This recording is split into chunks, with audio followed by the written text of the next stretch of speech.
Good evening friends. तो हम बात करते हैं नेक्स्ट हमारे कुछ जो एक आध दो पॉइंट्स है HTML5 में हमारे छूटे हुए थे। ठीक है, उसके अलावा हम लोग बात करेंगे CSS वगैरह के बारे में। ठीक है, अब जैसे हम बात कर रहे हैं भाई, मतलब यहाँ पे मतलब हम लोग का HTML5 के बारे में इंट्रोडक्शन बेसिकली बचा हुआ था। HTML5 के बारे में हम लोग देख लेते हैं कि क्या चीज़ें हैं, कैसे हैं।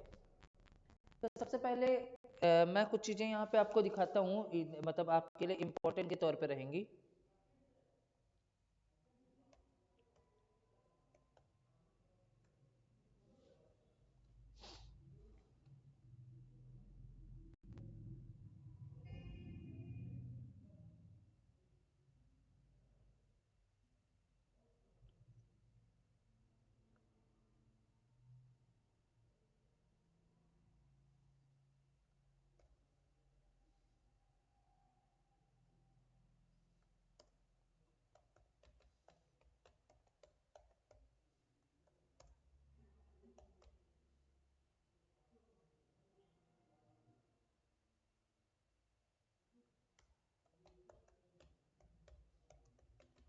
It has implemented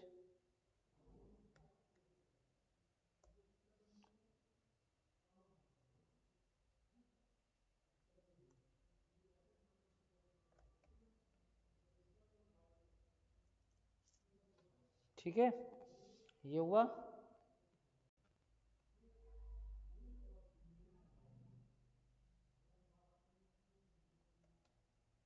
नेक्स्ट इसके फीचर्स के बारे में देख लेते हैं भाई। Number 1,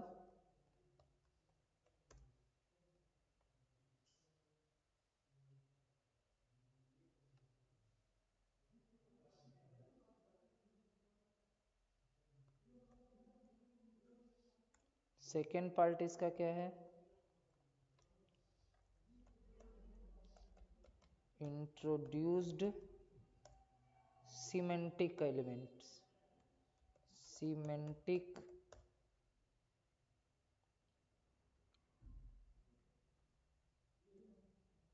introduced semantic elements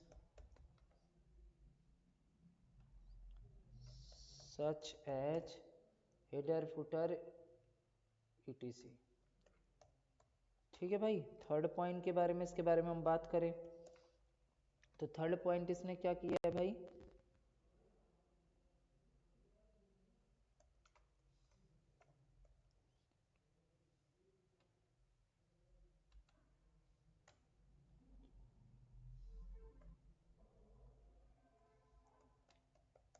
such as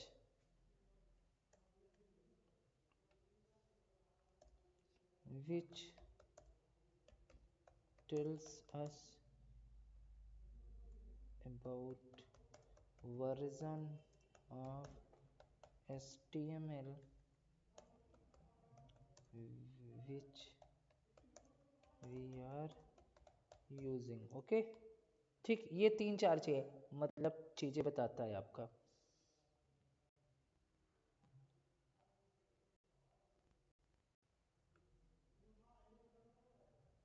removed tags, मैं यहाँ पे एक मेंशन कर दे रहा हूँ आपको, रिमूव्ड टैग्स फ्रॉम HTML5। ठीक है, HTML5। ठीक भाई, अब इसमें कौन कौन से आपके आते हैं?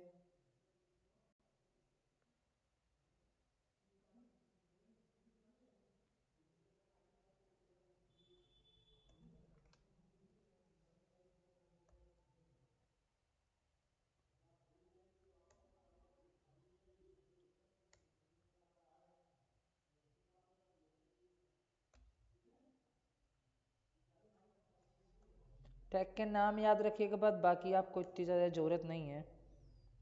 ठीक है, केवल टैग का नाम आपको याद रखना है बस।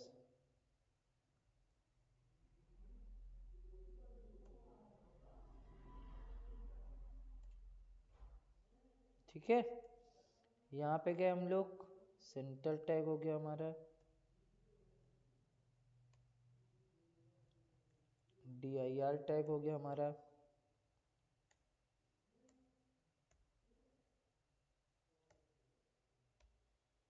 फ्रेम टैग हो गया हमारा,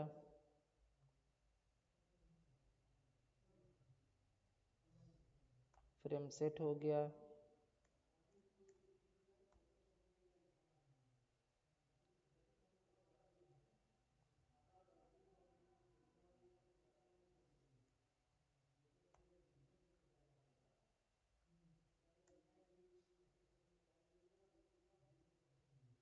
ठीक, etc removed tag। Okay,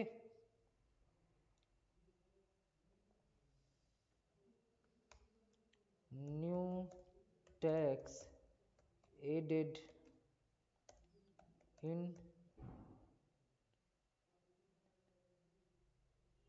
HTML5। ठीक भाई, ये देख लेते हैं हम लोग इसमें कौन कौन से थे हमारे।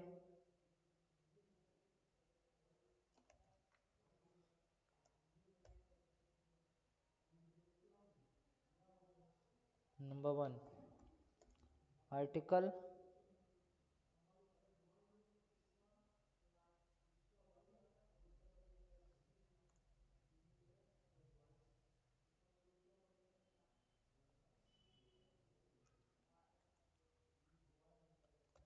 it is an independent tag from the,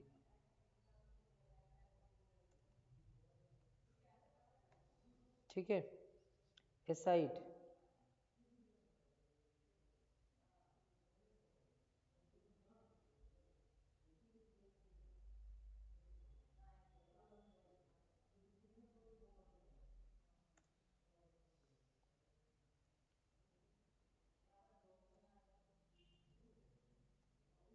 ठीक है, इट कंटेन्स मेनली ऑथर,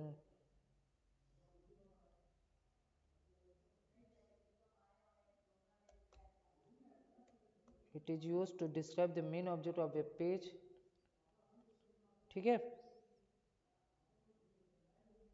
ठीक है, फिर फिगर हो गया आपका,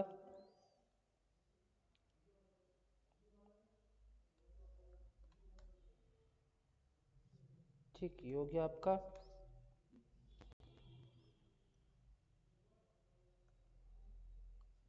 थोड़ा सा इसी में टाइम लगेगा, उसके बाद आपका आई थिंक आपका ऑलमोस्ट कंप्लीट हो जाएगा। बहुत सारे टैग्स आए हैं।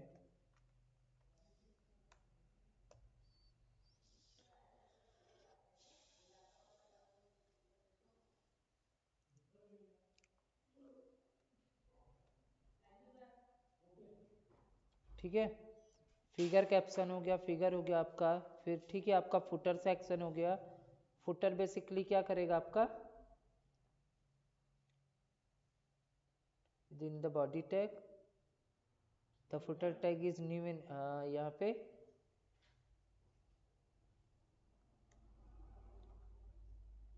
बॉडी टैग में ही तो यूज होगा ये बेसिकली ये। ठीक है, डेट लाइंस डिलीटेंस कोई मतलब नहीं है, इन टैग्स का कोई मतलब नहीं है। तो mark tag is used to define mark, कोई मतलब नहीं है।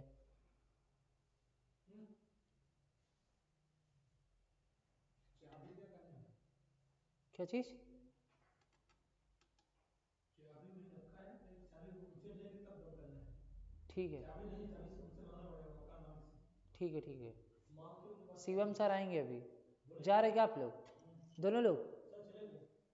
ठीक है फिर, तो चाबी एक है, हाँ उनसे मांग के चाबी खोले शिवम सर ले लेंगे। हाँ हाँ ठीक है, शिवम मतलब अभी यहाँ कोई चाबी नहीं है। एक चाबी है, हाँ ये इसको ऊपर मत दीजिएगा, हाँ उनके पास एक चाबी है, हाँ वो चाबी लेके चाहे बंद करिए चाहे चाबी मत दीजिएगा। ठीक है, ये चाबी शिवम मत दीजिएगा, तो तैयार करवा देंगे, कल उनको देना है आशीष सर को। ठीक ठीक ठीक।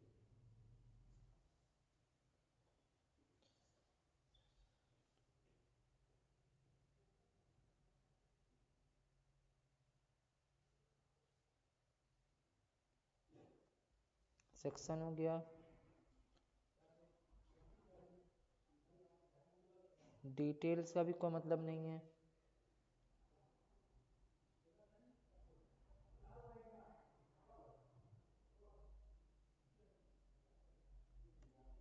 ठीक है, टाइम,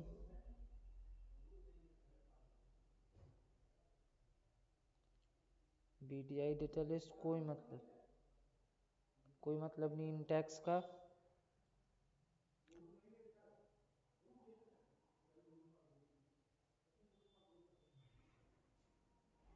ठीक है, वीडियो ट्रैक हो गया, सोर्स हो गया, एम्बेडेड कैनवास, प्रोग्रेस, आउटपुट, कोई मतलब नहीं इन टैक्स का।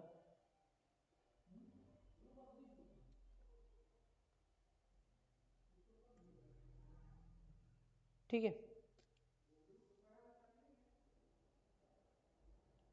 ये इतने सारे टैग्स हैं, इनको मैं आपको लिंक में आपको इसका PDF एक तरीके से आपको मैं सेव करके दे दूंगा। ठीक है, तो इसके लिए आप लोग परेशान मत होइएगा, इसका मैं PDF आपको तुरंत अभी आपको PDF में शेयर कर दे रहा हूँ।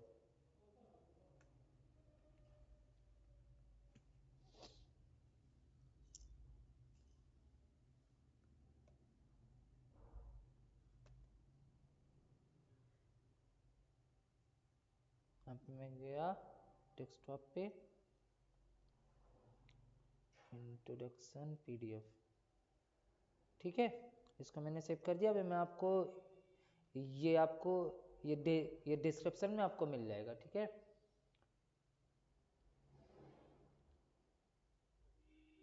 नेक्स्ट चलते भाई हम लोग। 2 नॉट सेव।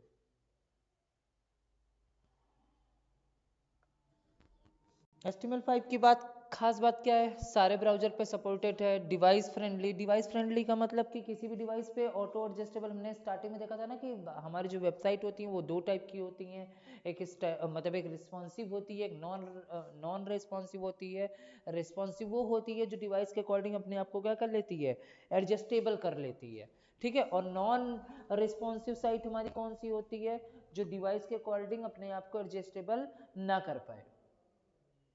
वो हमारी कौन सी होती है, हमारी नॉन नॉन रिस्पॉन्सिव का पार्ट होता है। HT5 में इंटीग्रेटेड, देखो HTML5 के साथ सबसे बड़ी खास बात क्या है कि जो इसके पहले HTML हम यूज करते थे वो प्योर HTML होता था। उसमें CSS और जावास्क्रिप्ट का कोई इन्वॉल्वमेंट ज़्यादा, मतलब थोड़ा क्या, मतलब कुछ भी नहीं होता था। But by the introducing HTML5 it is a complete integration. Integration means मिला जुला। ये CSS और जावास्क्रिप्ट के कुछ चीज़ों को अपने आप में इनबिल्ट करके आई। इसी वजह से HTML5 के आने के बाद हमको थोड़ा सा जो हमने बताया था ना कि HTML का बेसिकली काम क्या है कि किसी भी वेबसाइट का स्ट्रक्चर तैयार करना।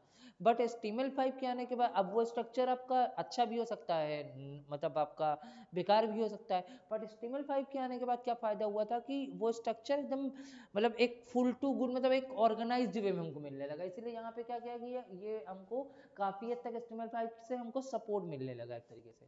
ठीक है, ऑल ब्राउजर सपोर्टेड है सारे। तो ये पॉइंट्स आप नोट कर सकते हैं कि सारे मतलब पूछ सकता है कि HTML5 की फीचर्स कौन कौन से नहीं है। तो आप बोल सकते हैं ब्राउजर सपोर्टेड है, डिवाइस फ्रेंडली है, easy to use and implement है, और CSS जावास्क्रिप्ट का इंटीग्रेशन है, जिससे हमको बहुत सारी चीज़ें इजीली हम लोग कर लेते हैं। अब इसका एक स्ट्रक्चर देख लेते हैं भाई।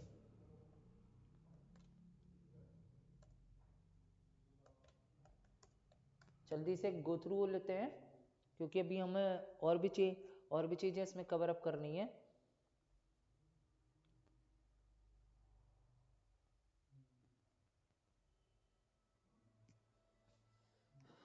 ठीक है, इसमें आते हैं हम लोग भाई। HTML5 देखिए कहाँ पे लिखा हुआ है।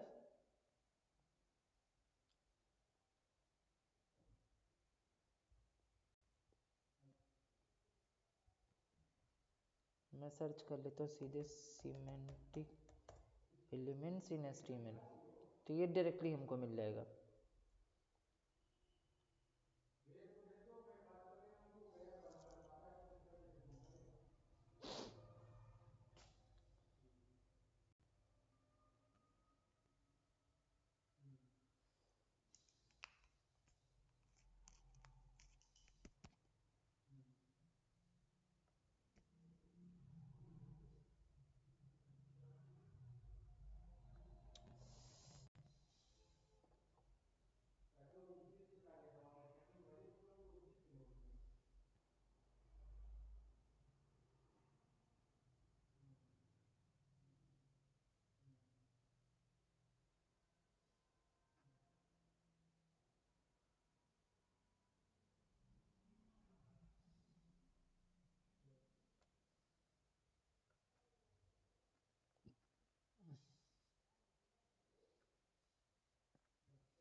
कवर अप हो नहीं पाएगा यार आज भी।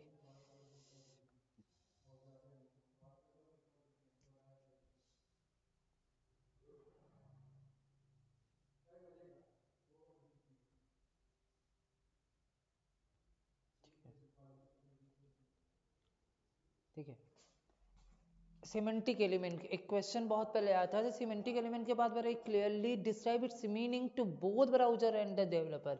अब से डीवाईबी का काम किया। नॉन सिमेंटिक एलिमेंट में कौन कौन सा डीवाईबी स्पैन। सिमेंटिक एलिमेंट में फॉर्म टेबल आर्टिकल जो बताते हैं कि हम इन टैग से क्या बनाएंगे, मतलब जो इजीली आपको डिस्क्राइब कर सके, वो चीज़ आपका सिमेंटिक एलिमेंट का पार्ट है। इसको देख के इसको नोट डाउन कर सकते हैं आप। अब सिमेंटिक एलिमेंट की सबसे बड़ी खास बात क्या है कि ये एक आपको प्री डिफाइंड स्ट्रक्चर देता है। जैसे कि आपने नैव हेडर इन सब का यूज किया तो ये एक ऐसा स्ट्रक्चर, एक लेआउट बनेगा और इसमें इन टैग्स का रोल रहता है। ये सारे टैग्स वो मैंने आपको पीडीएफ में मेंशन भी किए हैं।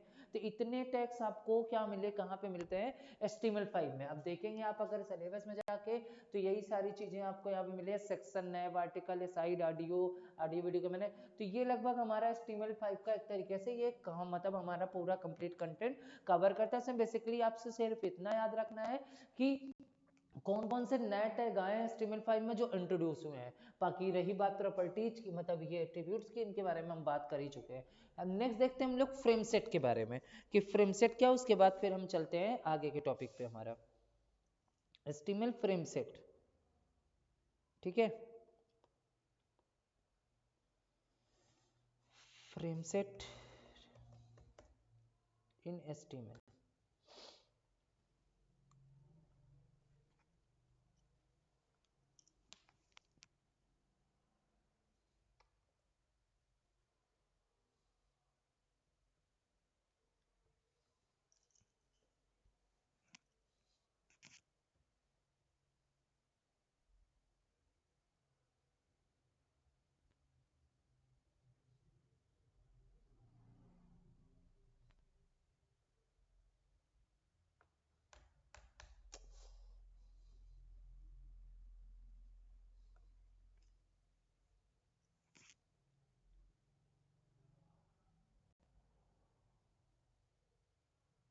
नेटवर्क का बड़ा इशू आ रहा है यार।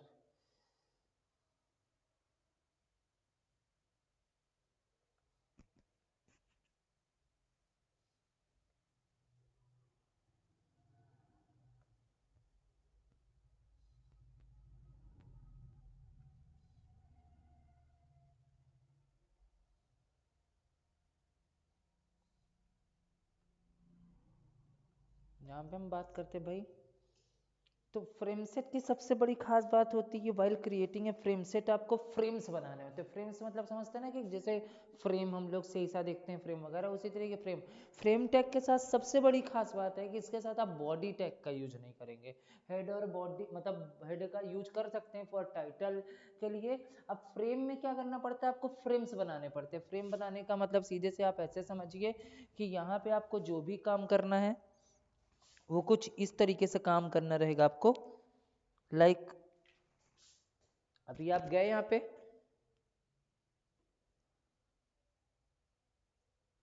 www.abcd.com, ठीक है। अब यहाँ पे आपने आपकी जो बॉडी एक्चुअली वो 100% की, आपने इसको डिवाइड कर दिया। मान लीजिए हमने कहा 40 20 20 और फिर एक और फ्रेम बना दिया 20% का, ठीक है। अब इसमें गए, आपने फ्रेम का नाम दे दिया, हमने कहा फर्स्ट, फिर हमने कहा यहाँ पे सेकेंड फ्रेम, फिर हमने कहा भाई यहाँ पे थर्ड फ्रेम। अरे थर्ड,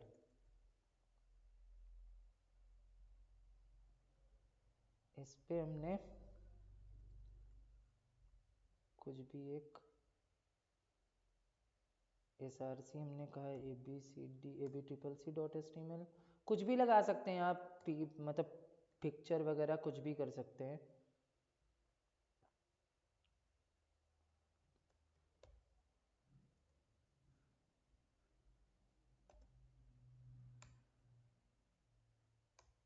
ठीक भाई, एक और फ्रेम बना लिया मैंने।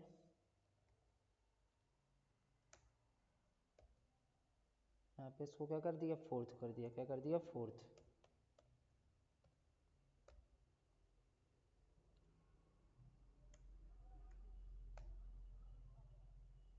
CSS फर्स्ट बना लिया भाई। नो फ्रेम टैग का यूज होता है कि ये बताने के लिए कि भैया ये फ्रेम के पार्ट नहीं है। ठीक है, इसको चलते हैं ब्राउज करते हैं अपने ब्राउजर पे। देखिए एक फ्रेम ये हो गया आपका, यहाँ पे ये आपका अलग चला है, ये आपका अलग चला है, ये आपका अलग चला है। ये देखिए ये 4 पार्ट्स में डिवाइड हो गया है। अगर आपको इसको वर्टिकली डिवाइड करना है, मतलब अभी तो ये रोज करेंगे तो हॉरिजॉन्टली हो जाएगा, और अगर आप कॉल्स कर देंगे तो ये वर्टिकली आपका हो जाएगा। ये देखिए वर्टिकली आपका हो जाएगा। सिर्फ इतना सा ध्यान रखना है आपको। नो फ्रेम टैग का यूज, एक क्वेश्चन पूछा था अभी रिसेंटली कि नो फ्रेम टैग का यूज किस लिए होता है, जब आपको कोई चीज फ्रेम में नहीं दिखानी है तो उस चीज के लिए। तो यहाँ पे कंटेंट आप लिख सकते हो, तो ये हो गया फ्रेम सेट का यूज। इसी को HTML5 में हटा के, मतलब HTML5 में इस टैग को हटा करके एक नया टैग का इंट्रोड्यूस हुआ है, which is known as what, iframe. क्या है हमारा उस टैग का नाम, आई फ्रेम टैग है।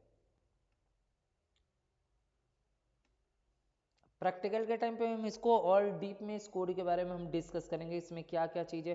फ्रेम सेट का मतलब अभी जैसे हम लोग सेलेक्ट टैग वगैरह यूज करते थे, फॉर्म को फॉर्म बनाते थे हम, उसमें ऑप्शंस होते थे, या यूजल टैग का यूज करते थे, उसके अंदर एल वगैरह होते थे, उसके सब टैग होते थे। उसी तरीके से फ्रेम सेट टैग जो है ये मेन टैग है, इसके अंदर आपका क्या है, फ्रेम टैग है। फ्रेम सब टैग है। फ्रेम टैग के अंदर 2 एट्रीब्यूट मस्ट हैं, एक आपका नेम और दूसरा आपका SRC। नेम में क्या देंगे आप, फ्रेम का नाम दे सकते हैं, कुछ भी जो आपकी इच्छा करे। ठीक है, दूसरा क्या हो सकता है कि आप यहाँ पे कोई इमेज देख सकते हैं, कोई लिंक दे सकते हैं, whichever whatever you want, जो आप देना चाहें यहाँ पे इजीली आप दे सकते हैं। ठीक है, नो फ्रेम टैग का यूज किस लिए होता है, जो फ्रेम में आप कंटेंट आपको नहीं दिखाना है। ठीक है, नेक्स्ट चलते हैं हम लोग। ठीक है, आई फ्रेम के बारे में क्या हमारा लास्ट हमारा क्या है, HTML आई फ्रेम।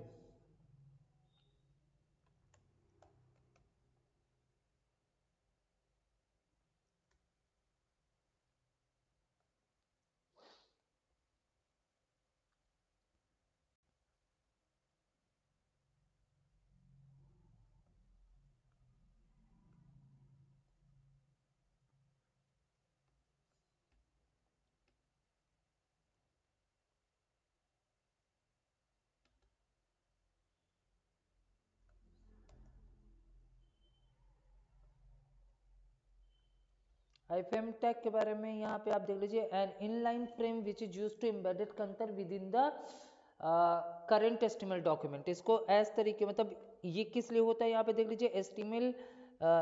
थोड़ा सा यहाँ से मैं इसको ले लेता हूँ यहाँ पे, तो आपके लिए इजी हो जाएगा कोलेबरेट करना। एक नई फाइल हम लोग बना देते, कंट्रोल एन कर दिया, control S, in line frame dot क्या कर दिया भाई, HTML डॉट HTML। अब यहाँ पे गए, HTML आई फ्रेम जो है, it is the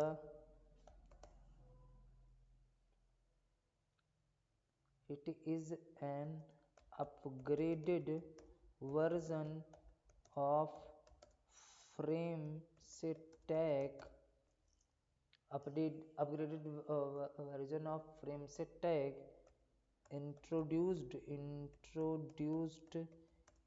HTML5।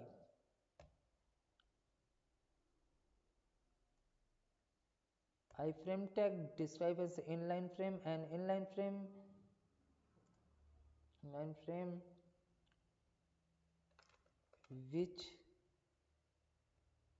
which is used to embedded another syntax। Syntax की बात करें तो ये इसका सिंटैक्स है भाई। ठीक है, अब हम लोग बात करते हैं इसके टैग, मतलब एक एग्जांपल इसका देख लेते हैं।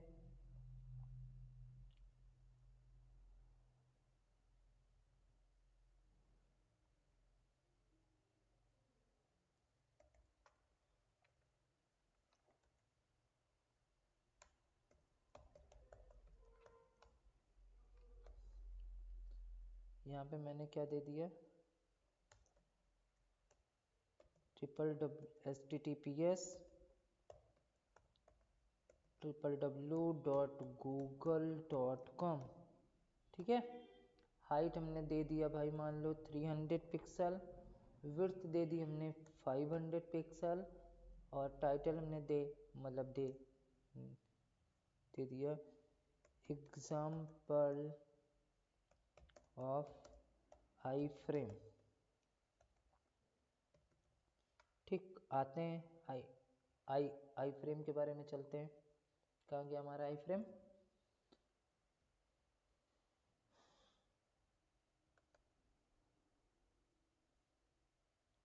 आई फ्रेम के बारे में कहाँ गया यार हमारा?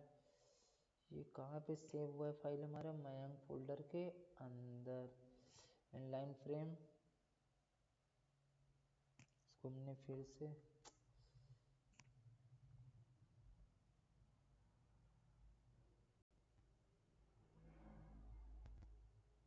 देखिए,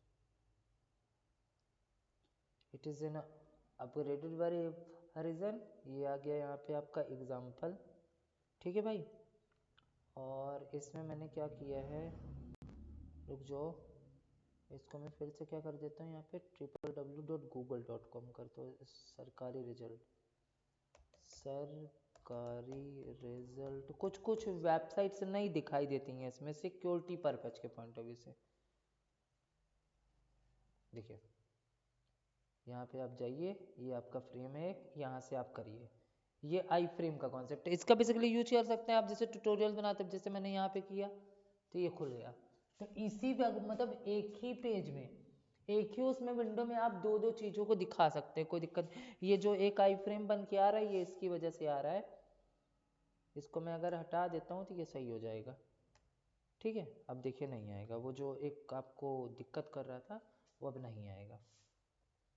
ठीक, आई फ्रेम कहीं पे अभी और मेंशन है, हमको लगता है ये, इसको मैं कमेंट बना देता हूँ यहाँ पे, तो आई थिंक आपके लिए अंडरस्टैंड करना थोड़ा सा इजी हो जाएगा। अब देखिए कोई प्रॉब्लम नहीं आएगी यहाँ पे, देखिए ये एक आ गई आपकी। ठीक, ये चीज़ हो गया, ये इनलाइन फ्रेम आ गया। अब नेक्स्ट हमारा आते हैं हम अगले चैप्टर पे अपने। ये तो हमारा हो गया HTML के बारे में पूरी कहानी की, क्या कैसे क्या है। जो भी क्वेश्चंस अगर आपके होते हैं या जो भी डाउट्स होते हैं उनको आप कमेंट्स में या आप मेंशन कर सकते हैं सारी चीज़ें। नेक्स्ट हम बात करते हैं इंट्रोडक्शन टू CSS। CSS के बारे में अगर हम इंट्रोडक्शन की बेसिकली हम बात करें तो CSS के बारे में हम थोड़ा सा बात कर लेते हैं। CSS क्या है, तो मैं आपको कुछ डिफिनीशन दिखा देता हूँ।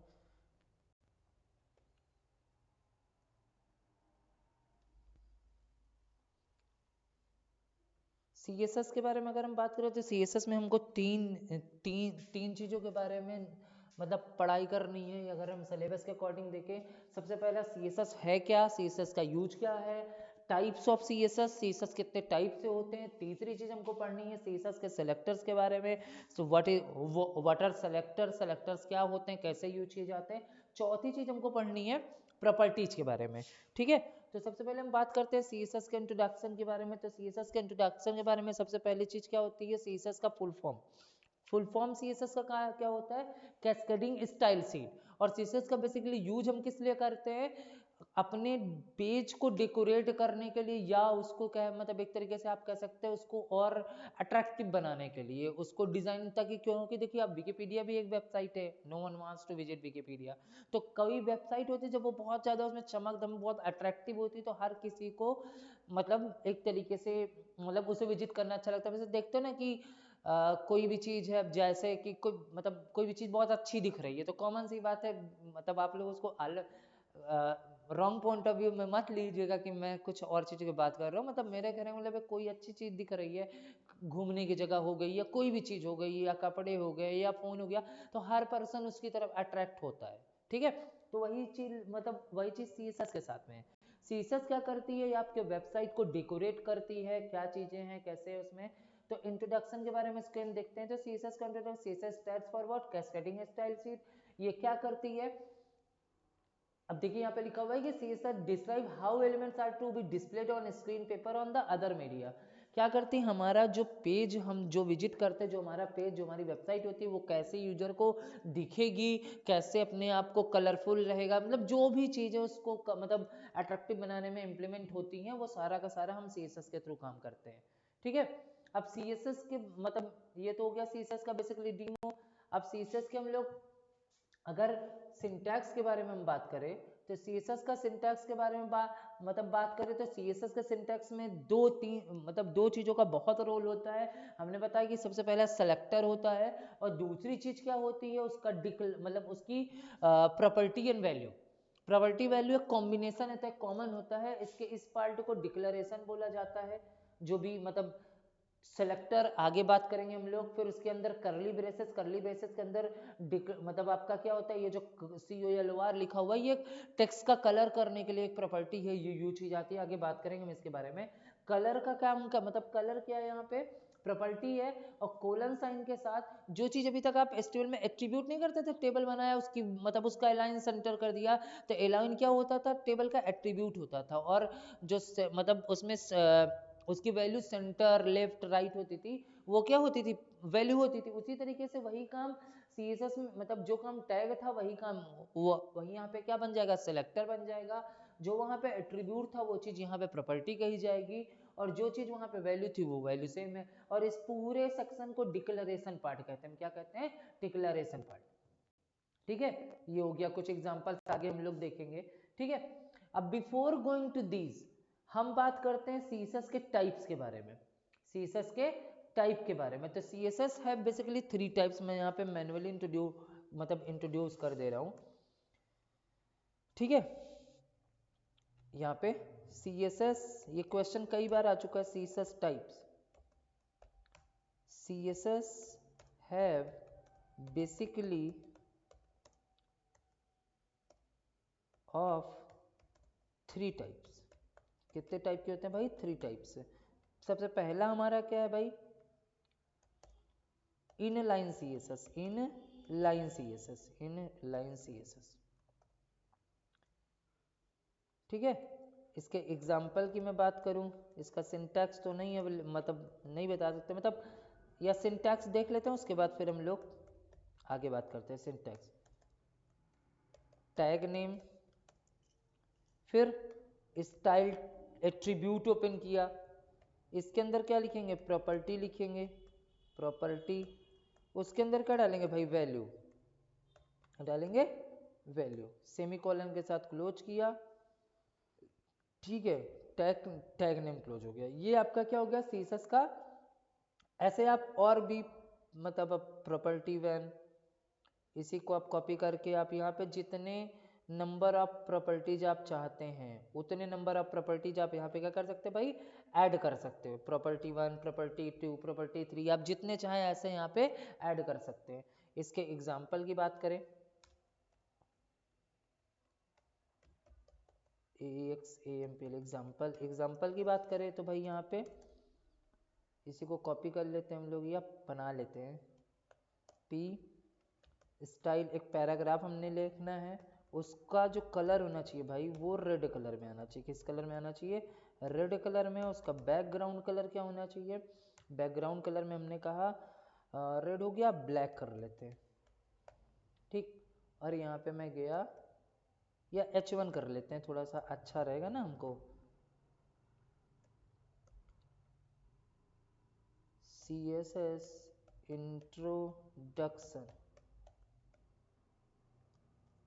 Inline CSS। ठीक भाई, इसमें हम लोग क्या देख रहे हैं, इनलाइन CSS। सेव करते हैं इसको कहाँ गया, हम लोग इनलाइन फ्रेम के बारे में चलते हैं, देखते हैं इनलाइन फ्रेम कहाँ है हमारा। इसमें क्या हम लोग, वो ये देखिए CSS का एग्जांपल। देखिए अब मैं एक और H1 यहाँ पे आपको दिखाने के लिए एक और H1 बनाता हूँ यहाँ पे। ठीक है, मैंने एक और H1,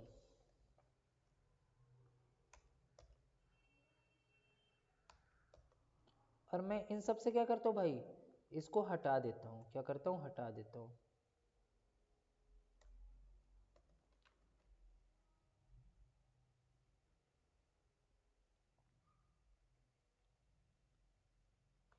ठीक है, मैंने बनाया तो 3 H1 है, बट केवल पहले H1 का बैकग्राउंड कलर और उसके टेक्स्ट का कलर चेंज हुआ है। इट मीन्स इनलाइन CSS से हमें एक बात क्लियर होती है कि इनलाइन CSS केवल जिस जिस टैग के लाइन में लिखा जाएगा, इसीलिए इसको क्या कहा जाता है, इन लाइन, उसी पे इंप्लीमेंट होगा, बाकी किसी पे इंप्लीमेंट नहीं होगा, केवल उसी पे इंप्लीमेंट होगा। क्लियर? और बाकी देखिए आप चाहे 1000 H1 बना लीजिए, उसका कोई मतलब नहीं है। नेक्स्ट हम चलते हैं, हमारा कौन सा भाई, नेक्स्ट हमारा, बट हम चाहते हैं कि अब जैसे मान लो हमको इस H1 पे लगाना हुआ, इस H1 पे लगाना हुआ, तो हमको इसको क्या करना पड़ता है, बार बार इसको मेंशन करना पड़ेगा ना, इसमें मतलब मेंशन करना पड़ेगा, इसमें मेंशन करना पड़ेगा, सब में मेंशन करना पड़ता है ना, तो वो चीज हमको बार बार और यही सेम चीज लिखनी, तो ऐसा कुछ जुगाड़ ना हो कि हम एक बार लिखें और सब पे इंप्लीमेंट हो जाए, चाहे मैं 1000 CSS मतलब 1000 H1 बनाऊं। तो उसके लिए हमारे पास नेक्स्ट जो टॉपिक है that is about internal CSS। क्या होता है हमारा इंटरनल CSS? इंटरनल CSS के लिए हम क्या बात करते हैं भाई, इंटरनल CSS, इसी को हम लोग एक और टैग से नाम से जानते हैं, embedded CSS, embedded CSS, EMBEDD, embedded CSS।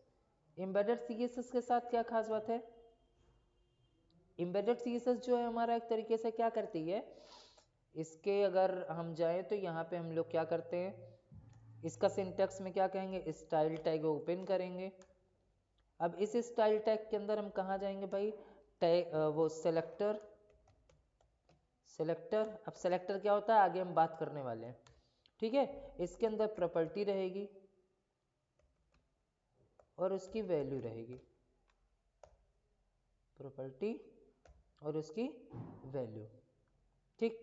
ऐसे एंड सो ऑन, जितने आप चाहें, n नंबर ऑफ प्रॉपर्टीज आप यहाँ पे आप ले सकते हैं। एग्जाम्पल किसकी बात करें, तब जैसे मैंने यहाँ पे लिखा ना भाई ये चीज, तो मैं इसको यहाँ से उठाता हूँ पूरी की पूरी स्टाइल, और यहाँ पे आता हूँ, मैंने कहाँ पे स्टाइल को ओपन करा और स्टाइल को क्लोज कर दिया, और यहाँ पे मैं गया H1 लिखा, क्योंकि हमारे टैग का नाम क्या है, H1 है। H1 यहाँ पे ऐसे क्या है भाई, सेलेक्टर है, तो यहाँ पे मैंने लिखा कलर, कलर क्या हो गया आपका, रेड, मतलब येलो कर देते हैं इस बार, और यहाँ पे बैकग्राउंड कलर क्या कर देते हैं भाई, ग्रीन, ठीक। अब देखिए मैं यहाँ पे 3 और H1 बना देता हूँ,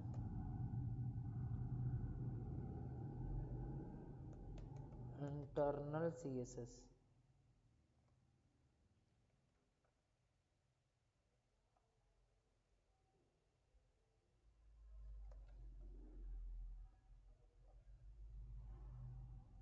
इंटरनल CSS, ठीक भाई, ये बना दिया। अब आते हैं हम लोग कोड पे, देख मतलब अपने देखते हैं, देखिए इंटरनल CSS। अब देखिए ये इसके वाले को भी ले लिया, सबसे बड़ी मतलब खास बात, क्योंकि पूरे पेज में उसको जहां जहां H1 मिला होगा सबको उठा लेगा वो, क्लियर। तो ये हमारा मतलब इंटरनल CSS का पार्ट हो गया, इसी को हम लोग क्या बोलते हैं, एम्बेडेड CSS बोलते हैं। बट यही काम मतलब एक तीसरे तरीके का जो हमारा होता है, ये आपका सेकंड हो गया भाई, ठीक है। एक थर्ड तरीके का होता है हमारा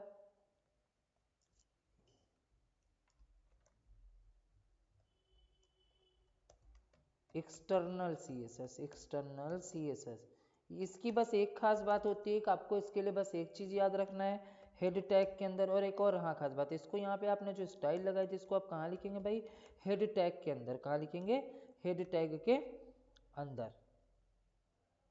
क्यों लिखेंगे इसके बारे में मैं फर्दर आपसे बात कर चुका हूँ कि क्यों लिखेंगे, बट अभी के लिए आपको यही मान के चलना है कि ये हेड टैग के अंदर लिखी जाएगी। इसी तरीके से एक्सटर्नल CSS की जब बात करेंगे, हेड टैग में आएंगे, हेड टैग में आएंगे, आपको कुछ काम नहीं करना है, आपको सीधे से क्या लिखना है, एक लिंक करके टैग होता है जो कि मतलब इनके बीच में लिंक बनाने का काम करेगा। एक हम लोग अभी फाइल बना लेते हैं, यहाँ पे रिलेशन दे देंगे भाई, रिलेशन में हमारा क्या हो जाएगा, स्टाइल सीट हो जाएगी, उसके बाद हमारा क्या हो जाएगा, लिंक रिलेशन टाइप हो जाएगा, टाइप में हमारा टेक्स्ट डॉट CSS हो जाएगा।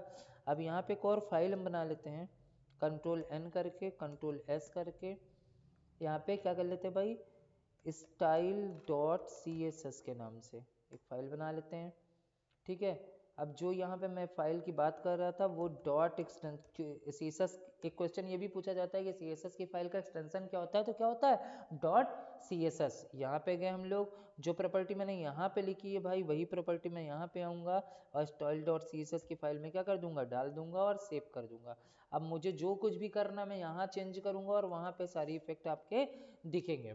मैंने यहाँ पे भाई टैग का नाम इस बार क्या कर दिया, H2 कर दिया, कलर का नेम मैंने क्या कर दिया, टोमेटो कर दिया, और इसका क्या कर दिया, मतलब इसे ब्लैक कर देते हैं, ब्लैक या कुछ और कर देते हैं यार, क्या करें, फॉरेस्ट ग्रीन कर देते हैं, ठीक है। अब आते हैं आप यहाँ पे H2 पे बनाया तो भाई इसको क्या करना पड़ेगा, एक्सटर्नल CSS में H2 देना पड़ेगा, क्या देना पड़ेगा, H2, नहीं तो सब पे सेम कर लेगा तो फिर अभी आपके लिए कंफ्यूजन हो जाएगा ना। H2 H2 और H2 भाई कर लिया।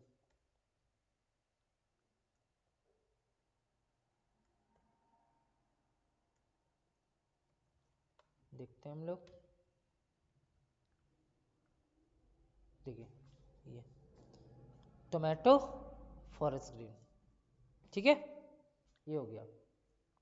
तो बस आपको मतलब इसमें क्या करना है बेसिकली भाई, यहाँ पे इस वाले फाइल में कि आपको सिर्फ ये ध्यान देना है कि आपको जो एक अलग से फाइल बनेगी डॉट सी एस एस, नाम कोई जोड़े नहीं कि style dot C S S आपको देना है, नाम कुछ भी दे सकते हैं आप, कोई प्रॉब्लम नहीं है, बट यहाँ पे जो नाम रहेगा आपका, ठीक है, नाम में क्या देना पड़ेगा आपको, स्टाइल डॉट सी, मतलब डॉट सी एस एस सुनने लगा होना जरूरी है, और बाकी ये सारा सिंटैक्स एज इट इज आपको कॉपी करना हेड फाइल के अंदर, और एक style dot C S S मतलब आपकी जिस नाम से फाइल रहेगी उसमें जाके टैग का सॉरी सेलेक्टर का नाम, करली ब्रेसेस ऑन ऑफ, और प्रॉपर्टीज का नाम एज इट इज आप लिख देंगे, ठीक है। आपका एक्सटर्नल सी एस एस का काम यहीं पे खत्म हो जाता है। नेक्स्ट टॉपिक क्या आता है आपका भाई, सेलेक्टर।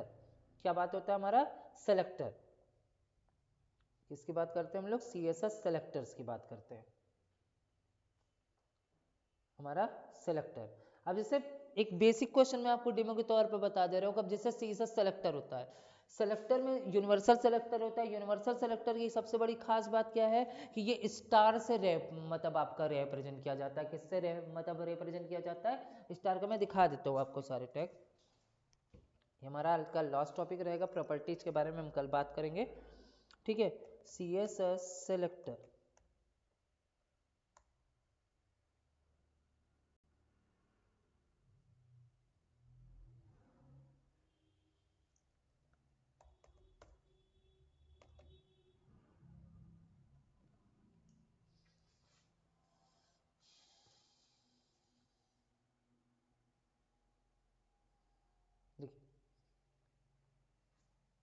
चल कई तरीके से लोग कई तरीके का अपना डिफाइन करते हैं, सिंपल सेलेक्टर, ठीक है, कॉम्बिनेटर सेलेक्टर, हमको basically simple selector, combinator selector, so थोड़ा बहुत मतलब ये आपको लगभग सारे ही देखने, मैं आपको बता दूंगा कहाँ कैसे। सबसे पहले सेलेक्टर जो होता है हमारा टैग सेलेक्टर होता है, टैग सेलेक्टर मतलब अभी जैसे मैंने कोई टैग बनाया उसका नाम लिख दिया, जो अभी तक हम लोग आप कोड में देखेंगे तो करते चले आ रहे थे, ठीक है। H1 बनाते थे, H1 डायरेक्टली आप मतलब आप लिख देते थे सेलेक्टर के नेम जगह पे, तो वो टैग सेलेक्टर हो गया आपका। नेक्स्ट क्या होता है आईडी सेलेक्टर, आईडी के लिए आपको कुछ नहीं करना है, मतलब जैसे कि मैं एक इंट्रोडक्शन आपको दे देता हूँ। अब जैसे मैंने यहाँ पे आया, मैं एक नई फाइल बना लेता हूँ, मैं कंट्रोल एन, एक टैग आपका मैंने छोड़ रखा है div टैग, क्या नाम से छोड़ रखा है, div123.html के नाम से एक पेज बना लेते हैं, ठीक है। इसमें आपको मतलब div का मतलब इंट्रो भी कर देते हैं आपके लिए, कोड नहीं लिख रहे हैं यहीं से ले रहे हैं, इसी को मतलब हम यूज कर लेंगे।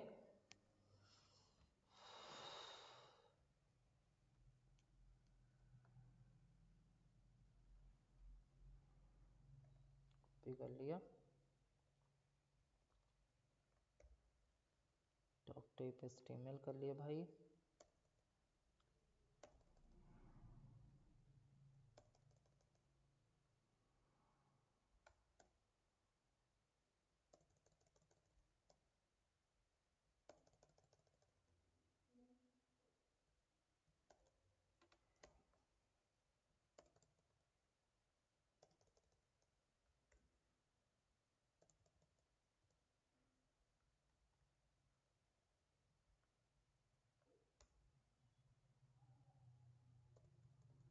ठीक भाई, यहाँ पे मैंने एक div बना दी इसके अंदर, div id में मैंने d1 डाल दिया। ठीक भाई, आगे और भी div हेलो। ठीक, अब इसके अंदर मैंने क्या डाल दिया, जो भी div की id का नाम रहेगा, id क्या है, id का नाम, जो भी id, अब पैराग्राफ के साथ बना सकते हैं आप, किसी भी टैग टेबल के साथ बना सकते हैं, किसी भी चीज़ के साथ बना सकते हैं। तो मैंने यहाँ पे अगर id लिखा है तो मुझे यहाँ पे क्या लिखना पड़ेगा, मतलब सेलेक्टर के आगे हैच, क्या करना पड़ेगा, हैच करना पड़ेगा। ठीक है, अब चाहे इसके लिए इंटरनल इनलाइन तो इसके लिए आप यूज करेंगे नहीं, क्यों, क्योंकि फिर सेलेक्टर का रोल खत्म हो जाएगा इनलाइन के केस में। ठीक है, हमने किया इसको, और इसको मैं क्या करता हूँ भाई, यहाँ से ओपन करता हूँ, कहाँ से, नया फाइल में गए हम लोग भाई, div123। देखिए हेलो करके आया, आपको और देखना है भाई, यहाँ पे आप एक चीज़ और कर दो, फॉन्ट साइज करके एक प्रॉपर्टी होती है जो कि इसकी फॉन्ट को बढ़ा देगी, फॉन्ट साइज 50 पिक्सल, तो आपके लिए इजी हो जाएगा इसको देखना, वॉच करना। ठीक है, ये बढ़ गया। ठीक, इसी तरीके से अगर आप क्लास प्रॉपर्टी का यूज करेंगे तो क्लास प्रॉपर्टी में आप देखेंगे यहाँ पे सीसस की प्रॉपर्टी के साथ आपको याद रखिएगा हैच, हैच कैरेक्टर का यूज होता है। देखिए यहाँ पे हैच लगा हुआ है। इसी तरीके से आपकी क्लास होती है, क्लास सेलेक्टर के साथ क्या आपको डॉट लगाना पड़ता है, मतलब अभी जहाँ पे मैंने ये बनाया है, अगर मैं जाऊँ एक और div मैं बना देता हूँ यहाँ पे जाके,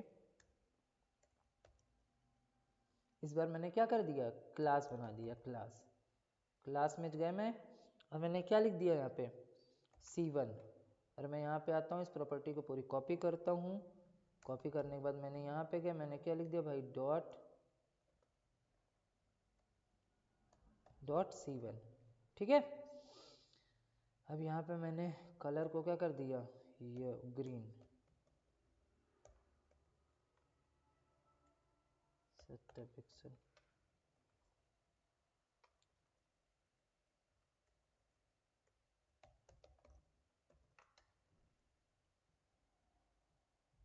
ठीक, ये देखिए ये क्लास हो गया।